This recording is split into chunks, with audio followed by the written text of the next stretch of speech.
A black woman was accused of using a fake airline ticket. The gate attendant's suspicion was evident, her voice loud enough for everyone around to hear. She stood there, facing the judging eyes of fellow passengers, her hands clenched tightly around her handbag as she tried to remain calm. Little did they know, this woman was far from an ordinary traveler.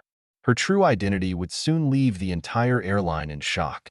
What unfolded left the gate attendant facing an unforgettable lesson and forced a reckoning within the system. Keep watching. The next events will leave you utterly speechless. If you love stories of justice and powerful transformations, make sure to follow us. The airport bustled with its usual chaos, families reuniting, business people rushing while on last-minute calls, and announcements echoing through the terminal.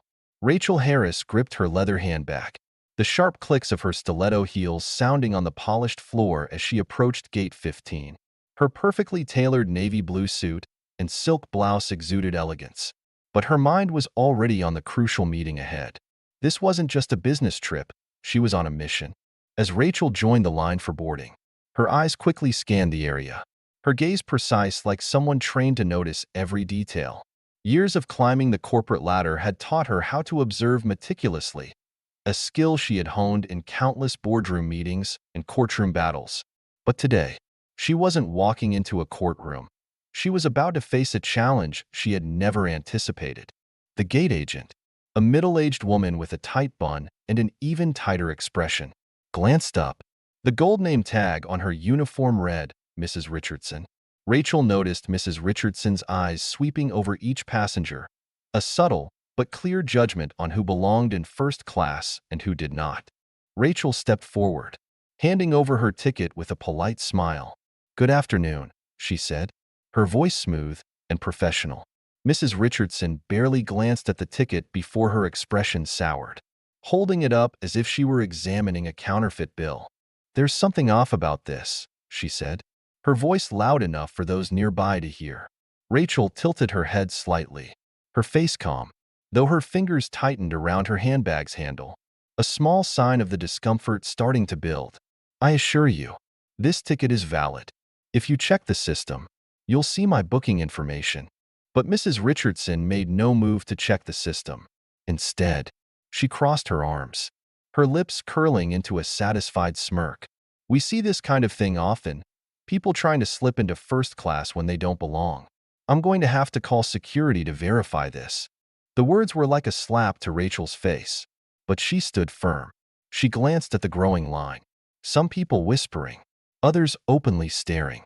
She could feel the weight of their judgment hanging in the air, as heavy as the bulky luggage a nearby passenger struggled to stow overhead. "Call security if you must," Rachel said, her voice steady, though her lips pressed tightly to keep her anger in check. "But I expect to be treated with the same courtesy you afford other passengers." Mrs. Richardson's smirk deepened, her eyes glinting with satisfaction.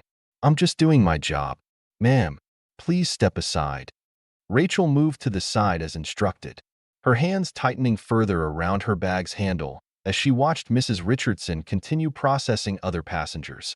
A white man in a rumpled suit stepped up, his ticket barely glanced at before he was waved through.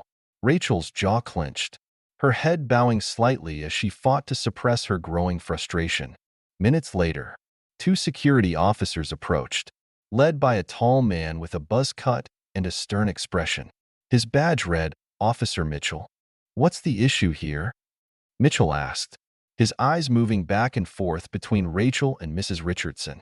"This passenger is attempting to board with what appears to be a counterfeit ticket," Mrs. Richardson said, her voice dripping with false professionalism. "Counterfeit?" Rachel interjected, her shoulders tensing, her calm beginning to crack. "I paid for this ticket, and I have the receipt to prove it." Mitchell eyed her for a moment before extending his hand. "Let me see your ID." Rachel opened her bag, pulling out her driver's license and ticket receipt, her hands trembling slightly, but her gaze remained steady. Mitchell examined the documents before handing them back. "Everything is valid," he said cautiously, his voice dropping. "There are no signs indicating this ticket is counterfeit." Mrs. Richardson frowned, clearly displeased with his assessment. "But I still find it suspicious. You don't often see someone like her in first class." The words hung in the air like a heavy storm cloud, their meaning unmistakable. Rachel's face grew hot. Her chest tightened, but she didn't let it show. Years of enduring veiled comments had taught her how to mask her emotions. But this time, this was an outright insult. Mitchell shifted uncomfortably, his authority suddenly undermined by Mrs. Richardson's prejudice. "Mrs. Richardson, unless there is evidence of fraudulent activity, she is allowed to board. I'll need confirmation from the manager," Mrs. Richardson said, her voice full of smugness. Already reaching for the phone, Rachel exhaled slowly, her chest rising and falling as she worked to regain her composure. She didn't just want to board this flight. She wanted to confront this injustice. This was no longer about a ticket, it was about principle. And as Mrs. Richardson made the call, Rachel told herself, "You will know who I am." The air around Gate 15 seemed heavier as Mrs. Richardson spoke on the phone, her voice mixing faux urgency with smug authority. Rachel stood aside, her eyes never leaving Mrs. Richardson, who occasionally glanced back at her. Passengers continued to board, walking past Rachel as if she were invisible. Or worse, as if she deserved this treatment. Rachel was not invisible, and she never had been. But today, in Mrs. Richardson's eyes, she was worse than invisible. She was unworthy. The two security officers stood nearby, exchanging glances but not intervening further. Mitchell, the taller of the two, shifted uncomfortably, and Rachel caught his eye. In his gaze, she saw a flicker of doubt, not about her, but about the gate agent herself. Rachel adjusted her blazer, her movements slow and deliberate, as if reasserting her presence in this space. She was not someone who liked to make waves through forceful actions. Her power came from precision, from knowing when to speak and when to let silence speak volumes. Mrs. Richardson slammed the phone down with a loud clack, her face showing an unmistakable smugness. "The manager will be here shortly," she announced, her voice loud enough for everyone nearby to hear. "Until then, you will have to wait." "Ma'am." Rachel raised an eyebrow, her exterior still calm. "I will wait," she said simply. Her voice was steady, controlled, but inside, she recorded every word, every action, every insult. The minutes of waiting stretched into what felt like hours. Rachel watched as the last of the first-class passengers boarded. A few people threw her sympathetic glances, while others avoided her gaze entirely. The line dwindled, and the boarding area was nearly empty. Finally, a man in a neatly tailored navy suit approached, his stride quick and purposeful. His name tag read, Chandel, Gate Manager. He was younger than Rachel had expected, his clean-shaven face showing a hint of discomfort as he took in the scene before him. "Mrs. Richardson, what seems to be the issue here?" Chandel asked, his tone neutral but firm. Mrs. Richardson straightened, clearly relishing her moment of authority. "This passenger presented a first-class ticket that I believe to be counterfeit. I called security, but wanted to confirm with you before taking further action." Rachel stepped forward slightly, her stance non-confrontational yet commanding. "Good afternoon, Mr. Chandel. I'm Rachel Harris. I've provided all necessary documents, including identification and proof of purchase. The security officer has already confirmed the ticket's validity." Chandel turned to Officer Mitchell, who nodded. "Yes, everything checks out." Mrs. Richardson's face tightened, her initial confidence beginning to waver. "But it still doesn't feel right. I think there's something off about her demeanor. She doesn't act like a first-class passenger." The words lingered in the air, their implication ringing louder than Mrs. Richardson likely intended. Chandel's expression hardened, though his voice remained professional. "Mrs. Richardson, let me take it from here."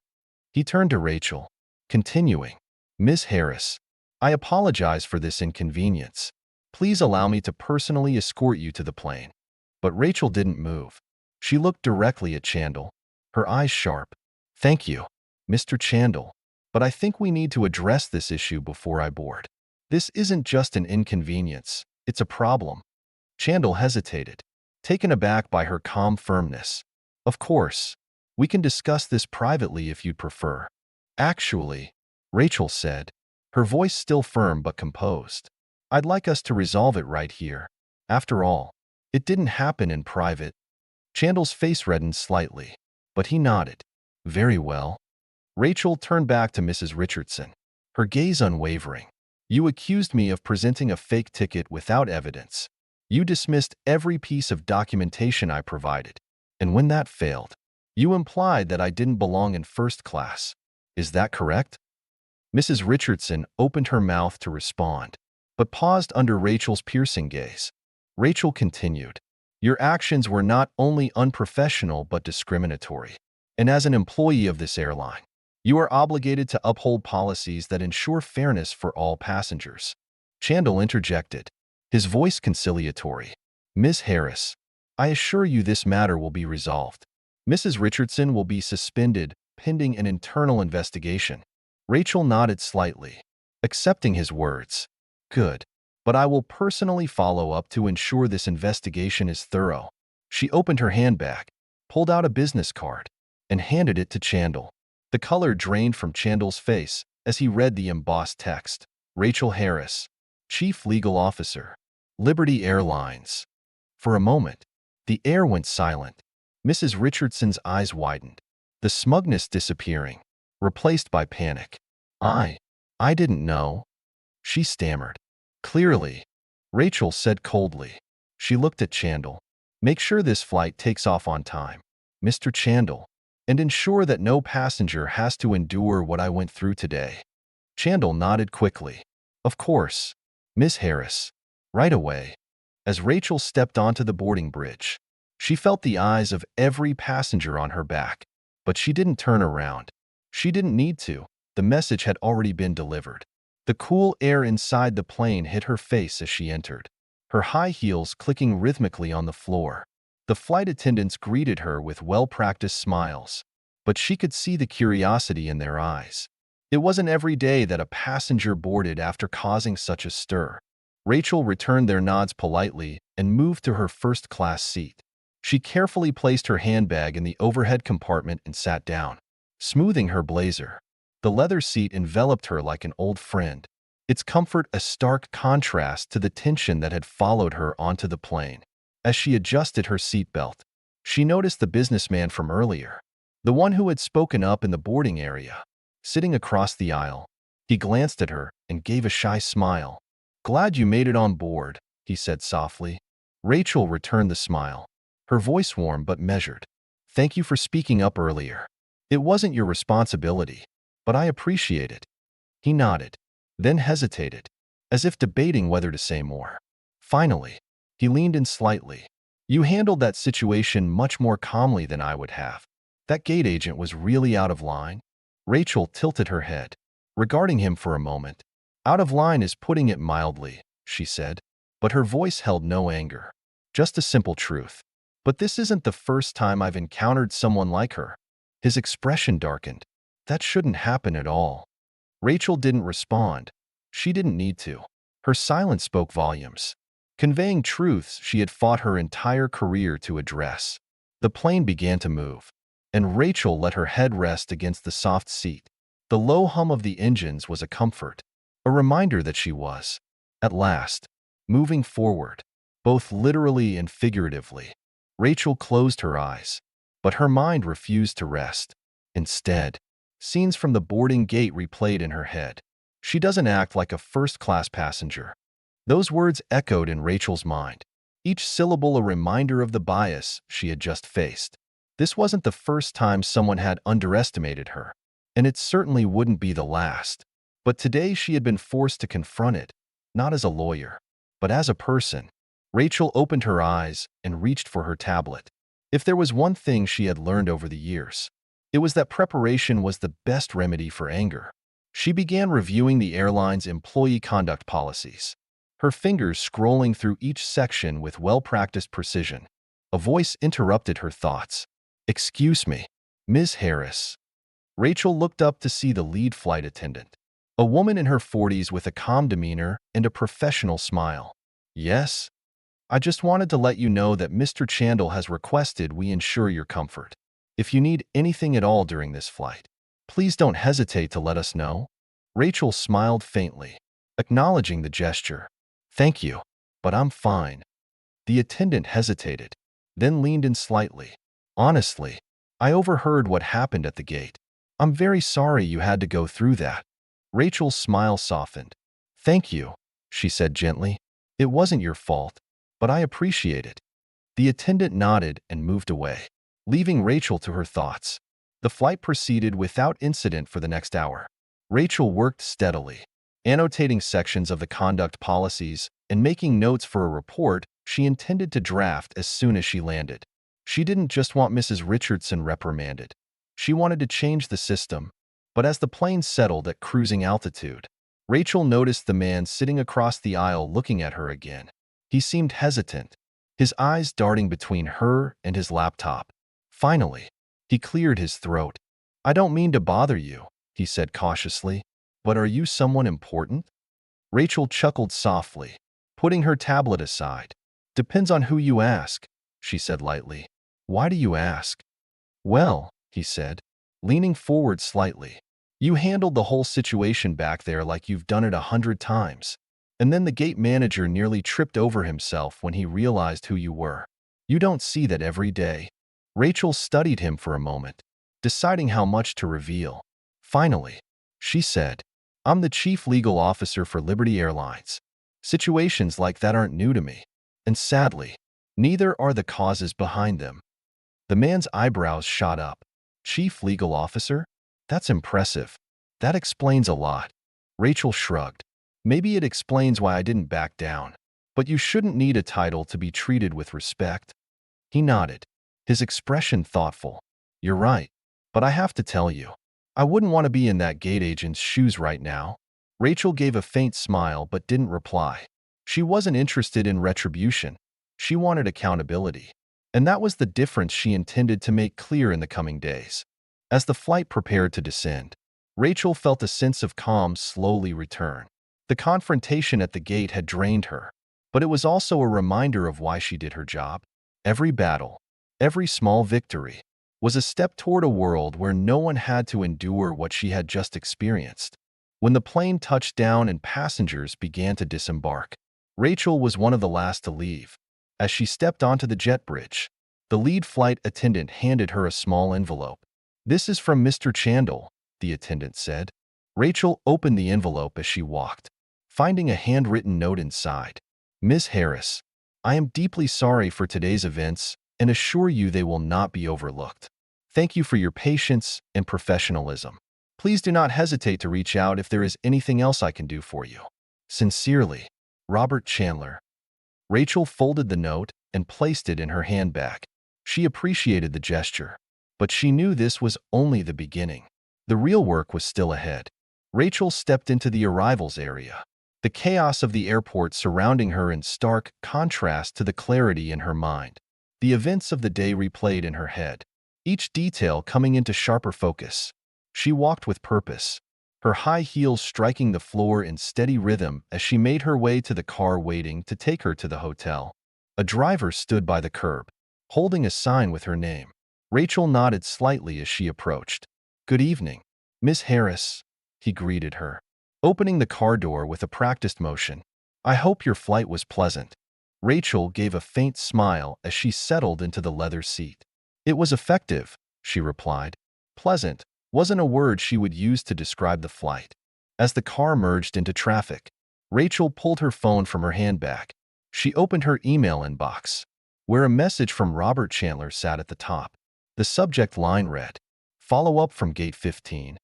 She opened the email, quickly scanning its contents. Chandler hadn't wasted any time drafting an apology, emphasizing that Mrs. Richardson's conduct would be thoroughly investigated. He assured Rachel that Liberty Airlines valued its passengers and took issues of discrimination very seriously. It was the kind of corporate response Rachel had seen countless times before, and many times she had even written herself. Her lips pressed into a thin line as she typed a quick reply. Mr. Chandler, thank you for your prompt follow-up. I will be personally reviewing the outcome of this investigation. Please send all related documentation to my office by the end of the week. Sincerely, Rachel Harris. She hit send and looked out the window as the city lights blurred by. An apology was a start, But Rachel knew that true accountability required more than words. It required action. When Rachel arrived at the hotel, she wasted no time settling in. She unpacked only what was necessary, her movements deliberate and precise, as she arranged her laptop and documents neatly on the desk by the window. The view of the city skyline went unnoticed as she opened her laptop and logged into the company's internal system. Rachel moved the mouse to the employee training records, her fingers flying across the keyboard. Mrs. Richardson's file appeared on the screen, and Rachel's sharp eyes scanned through the data. Just as she suspected, the gate agent had only completed the bare minimum of the company's mandatory anti-discrimination training. However, the performance reviews told a different story. Efficient, but occasionally too harsh with passengers, one comment noted. Another review highlighted needs improvement in conflict resolution and communication skills. Rachel frowned, her brows knitting as she read through the warnings that had gone unaddressed. This was not just Mrs. Richardson's failure. It was also the company's failure for not addressing a systemic behavior before it escalated. Rachel closed the file, leaned back in her chair, her eyes staring off into the distance as she thought about her next steps. Liberty Airlines had policies in place to prevent incidents like the one she had just experienced. But policies meant nothing if they weren't enforced. As chief legal officer, it was her responsibility to turn these policies into real action, not just meaningless words on paper. The next morning, Rachel arrived at Liberty Airlines' regional office, a modern building with gleaming glass under the morning sun. She nodded at the receptionist and headed straight to the conference room, where a meeting had been arranged with the HR team. The atmosphere inside was thick with anticipation. Robert Chandler was already there, looking much calmer than he had at the boarding gate, though his posture still held a hint of tension. Head of HR Emily Johnson sat beside him, her expression a mix of professionalism and slight unease. "Good morning, Ms. Harris." Johnson stood up, extending her hand to Rachel. "Thank you for taking the time to meet with us." Rachel shook her hand firmly. "Good morning. Let's get started." As she sat down, Chandler began with an apology. Rachel listened patiently, but she didn't let him dwell on it for too long. "Apologies are good, Mr. Chandler," she said, "but what I care about more is the solution. Let's discuss the steps being taken to address this issue." Johnson cleared her throat, flipping through a stack of papers in front of her. "We have initiated a formal review of Mrs. Richardson's conduct, as well as the training procedures at Gate 15. We have also scheduled additional training sessions for all gate personnel to ensure compliance with company policy." Rachel nodded but pressed further. "What about accountability? This isn't just about one employee. It's about a culture that allowed this to happen. Are we examining why Mrs. Richardson's past performance issues weren't addressed sooner?" Chandler glanced at Johnson, who hesitated before answering. "That is part of the review process," she said. "We are also reassessing our oversight mechanisms to prevent similar incidents in the future." Rachel leaned forward, her gaze unwavering. "Good. Because this isn't just about protecting passengers, it's about protecting the company. Incidents like this don't just damage our reputation, they expose us to legal risk." Her words hung in the air, heavy with implication. Chandler and Johnson exchanged glances, and Rachel knew she had made her point clear. After the meeting, Rachel returned to her office and drafted a detailed report, emphasizing the need for stricter training requirements, better employee performance monitoring, and a zero-tolerance policy for discriminatory behavior. As she reviewed the document, Rachel felt a sense of quiet satisfaction. The incident at Gate 15 was a painful reminder of the work that still needed to be done, but it was also an opportunity to push for change. If there was one thing Rachel Harris excelled at, it was turning adversity into action. She hit save, leaning back in her chair, a slight smile touching her lips. Mrs. Richardson might have underestimated her, but Rachel had no intention of letting that define this story. This wasn't just about one flight. It was about ensuring that every passenger, no matter who they were, could board with dignity. The following days unfolded with the silent tension Rachel was familiar with from major litigation cases. Emails went back and forth between departments, each message a step closer to clarifying not only what had happened at Gate 15 but why it had happened. For Rachel, The incident was no longer a personal affront. It had become a catalyst for exposing deeper flaws within Liberty Airlines operations. Sitting in her office, Rachel reviewed the latest findings from the HR team, detailed records of Mrs. Richardson's work history, including complaints from both passengers and colleagues. Her lips pressed into a thin line as she read through each line. Passenger reported being spoken to with a condescending tone. Colleague noted disdainful attitude towards non-premium customers. Escalated incident. Passenger accused gate agent of racial discrimination. The pattern was clear. Mrs. Richardson had been a problem long before Rachel encountered her. But the real failure had been the lack of accountability that enabled her behavior. Each complaint had ended in a mild warning, a small note in her file. No one had acted to stop the snowball before it became an avalanche. Rachel closed the file, her eyes growing pensive. She wasn't just furious with Mrs. Richardson. She was also furious with the system that had done nothing. This was precisely why she had taken on the role of chief legal officer, to ensure that accountability was more than just a buzzword. That afternoon, Rachel called a meeting with the leadership team of Liberty Airlines. The room was filled with hushed voices as the directors took their seats. Rachel stood at the head of the table, her presence commanding the room into silence without her saying a word. "Good afternoon," she began, her voice calm but firm. "As you are all aware, an incident occurred last week involving a passenger, myself, and a gate agent at one of our busiest hubs. While this may seem like an isolated case, the investigation has revealed deeper issues within our operations." She paused, letting her words settle in the room before continuing. "The gate agent in question, Mrs. Richardson, has a documented history of problems. This includes multiple complaints regarding discriminatory behavior. Yet they were either ignored or inadequately addressed. This lack of oversight has harmed not only those directly affected but all of us." The room was silent, the weight of her words hanging over everyone. Rachel continued, her gaze sweeping across the table. "This is not just a public relations issue, it is a legal issue. Incidents like this put us at legal risk and threaten the trust of our passengers.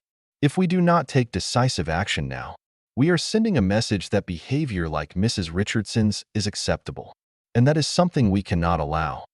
After the meeting, Rachel felt a cautious sense of optimism. The directors had agreed to implement her recommendations, including mandatory retraining for all frontline staff and stricter performance evaluations. But she knew that real change required more than just policy. It required a cultural shift. Her phone buzzed, pulling her from her thoughts. It was an email from Robert Chandler, the gate manager who had witnessed the entire incident. The subject line read, "Additional follow-up." Rachel opened the email and quickly scanned its contents. Chandler had personally interviewed other gate agents who had worked with Mrs. Richardson.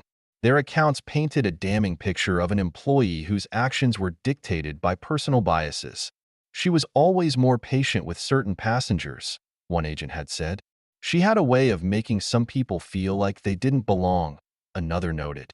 At the end of Chandler's email, there was a personal note. "Ms. Harris, I want to thank you for holding us accountable. This incident has been a wake-up call for me as well. I should have done more to address this issue sooner. I appreciate your leadership and am committed to supporting your efforts to create a better environment for both passengers and staff." Rachel leaned back in her chair, letting Chandler's words sink in. His acknowledgement was a small but meaningful victory. It showed that the impact of her actions was beginning to ripple outward. The following week, Rachel attended a training session for the staff at the airport where the incident had occurred. She insisted on being there, not as a form of punishment, but as a reminder that accountability started from the top. The room was filled with staff members, their expressions ranging from curiosity to apprehension. Rachel stood at the front, her posture relaxed but her gaze sharp. "Good morning," she began, her voice steady and firm. "I am Rachel Harris, Chief Legal Officer of Liberty Airlines. Some of you may have heard about the incident that took place here recently. I want to make one thing clear. My presence here is not to reprimand anyone, but to ensure that each employee has the tools and support needed to work with integrity and respect." She paused, letting her words resonate before continuing. "We all have biases. It's part of being human. But when those biases affect how we treat passengers or colleagues, we fail not just as employees but as people. That is why we are here today, to learn, to grow, and to ensure that incidents like the one I experienced never happen again. The room was silent, but Rachel could see the impact of her words on their faces. Some nodded, others sat up straighter, as if realizing for the first time the weight of their roles. As the training session ended, a gate agent approached Rachel with hesitation. The young woman looked nervous, her hands clasped together, her eyes holding the same uncertainty Rachel had once felt early in her career. "Ms. Harris," the agent said, her voice shaky, "I just wanted to thank you for being here and speaking up. I think a lot of us needed to hear this." Rachel smiled, her initial resolve softening. "Thank you," she said, "and thank you for being willing to listen. Change starts there." That evening, as Rachel packed her bags to head home, she reflected on the events of the past week. The incident at Gate 15 had been painful, but it had also been transformative. It reminded her why she fought tirelessly for accountability and justice, not just for herself, but for everyone who had ever been disregarded. As she zipped up her bag and reached for her coat, Rachel felt a renewed sense of determination. There was still much work to be done, but she was ready to face it. This was only the beginning. Rachel's flight home the next morning had a different feel to it. The familiar hum of the engines and the gentle rustle of newspapers from the first-class passengers should have been comforting, but her mind was too unsettled. The past week had been a whirlwind of meetings, discoveries, and difficult conversations, yet she couldn't shake the feeling that there was still more to uncover. As the plane ascended above the clouds, Rachel opened her laptop, her fingers gliding across the keyboard. This time, she wasn't preparing a new report. She was diving deeper into the internal culture of Liberty Airlines.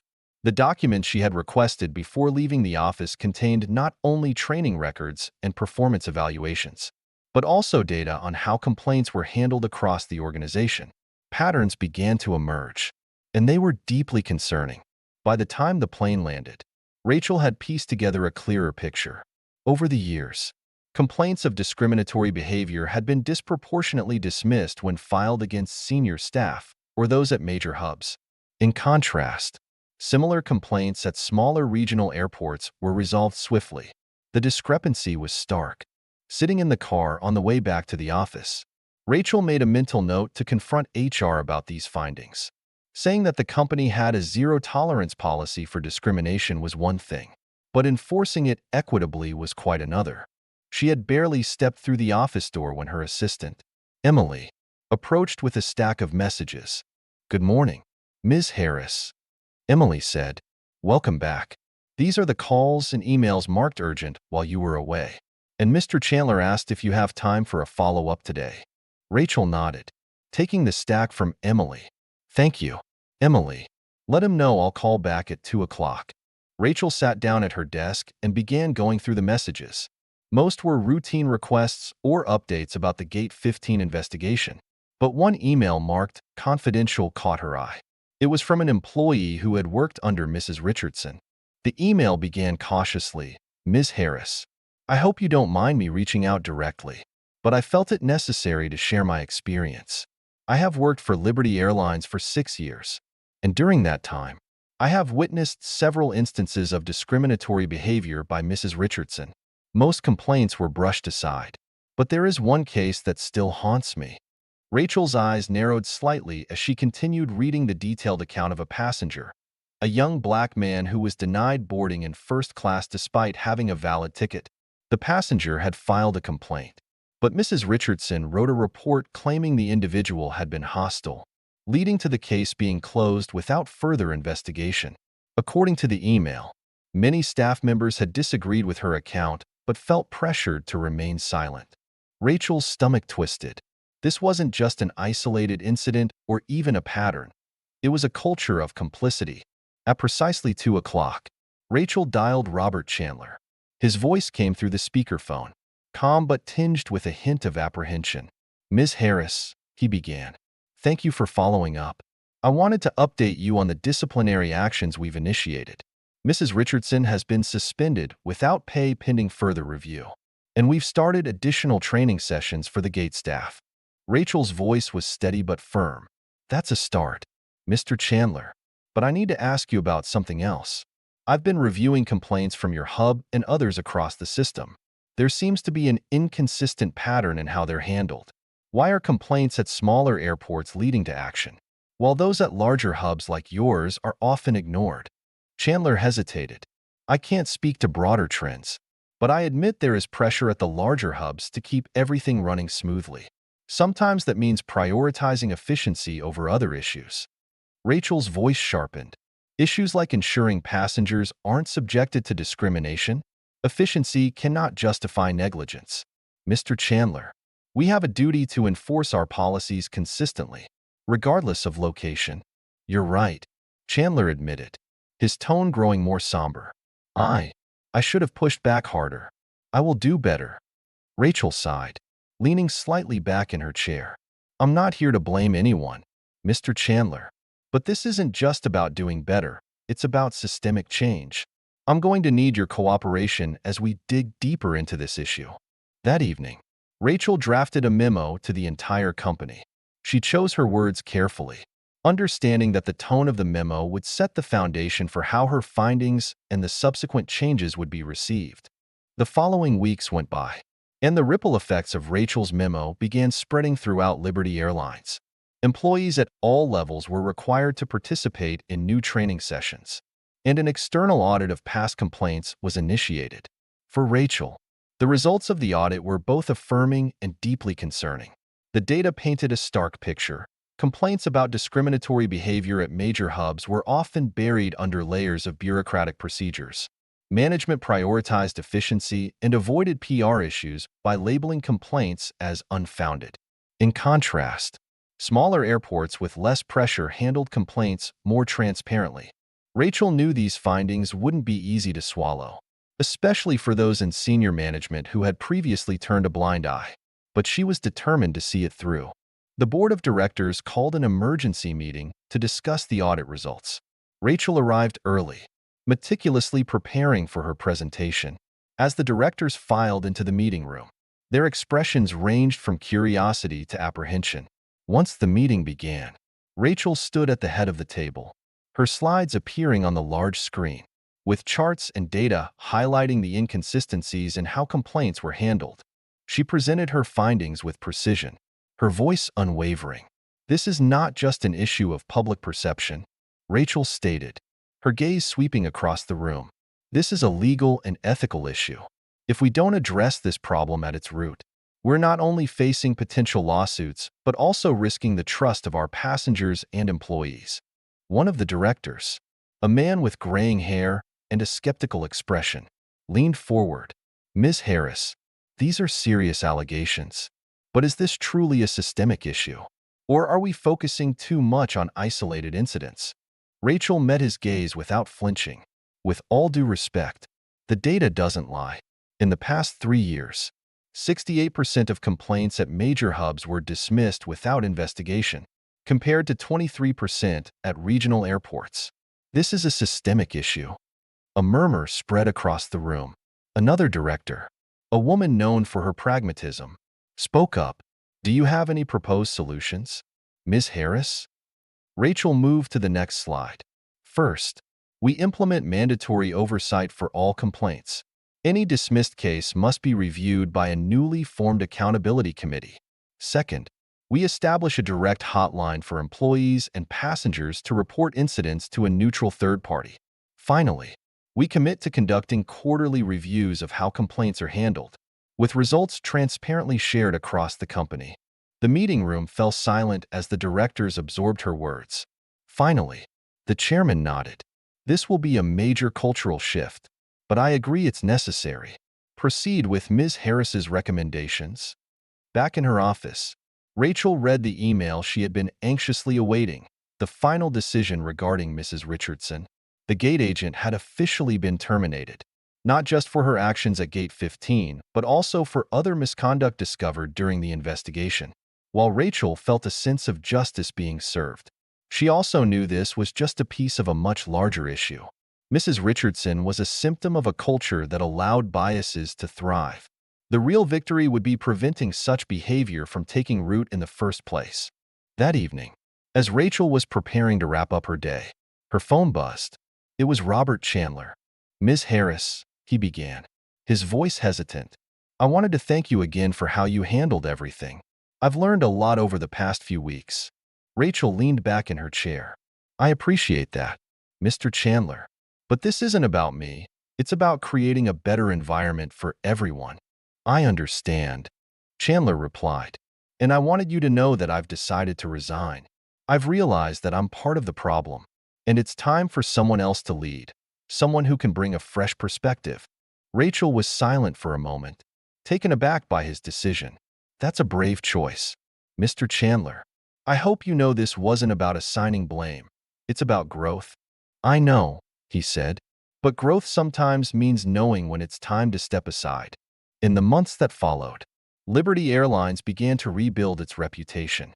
The new accountability committee, led by Rachel, became a cornerstone in the company's efforts to promote transparency and fairness.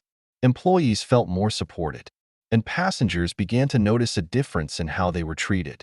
For Rachel, this journey had been exhausting, but worth every late night and every difficult conversation. She not only held her ground, but also helped lead an entire organization toward a better future. When she boarded another flight for a business trip a few months later, Rachel noticed a subtle but profound change. The ticketing agent greeted her with genuine warmth, not because of her title, but because it had now become part of the culture. As she settled into her seat, Rachel allowed herself a moment of peace. The battle might never truly end, but at least, in this moment, she had won an important victory, not just for herself, but for everyone who believes in fairness and dignity. This story is a testament to the power of courage and systemic change. If you were in Rachel's position, what would you do to confront injustice and drive change? Have you ever stood up for justice and made a positive difference? Share your story in the comments. Your words could inspire others, and together, we can build a better world. If this story inspired you, don't hesitate to share it with your friends and family to spread the message of fairness and resilience. Thank you for following along and supporting. Let's take action, one small but meaningful step at a time, to create an environment where everyone is respected and treated fairly. Stay strong, and may you achieve wonderful things in life.